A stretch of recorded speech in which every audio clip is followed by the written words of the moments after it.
And then, no, very nice surprise. Came tonight and listened to this group called the Listening Circle. And it's amazing. It's so amazing. And I think it's just about getting to know people more. It's not about listening to the politician and what he's going to do for the city of Lakewood.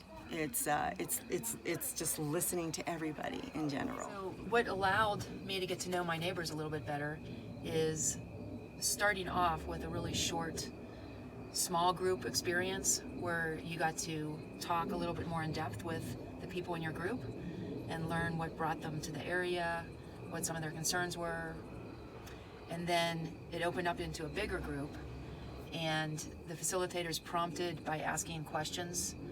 And so each person got to share their answer to the questions and be listened to without interruption using the stone or the object that they had.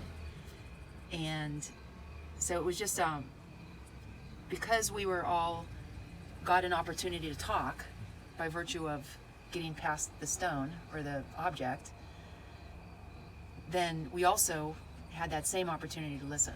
So it was just, I think the way they facilitated the meeting provided an opportunity to share that sometimes you don't get if you're just in a general room and everybody's trying to talk over each other. Honestly, more people need to understand what this is about, and how it's just refreshing to be able to have a different style of communication. One of the persons at the meeting said that in our current city council, there's a lot of disagreement and lack of decision making because of all the disagreement. And so I think that if they brought something like this into the city council meetings, and I've never been to one, I have no idea what they're like, but if they did, it might be a good way to get people to see each other's viewpoints and to be heard and listened to, and maybe even collaborate and make decisions together.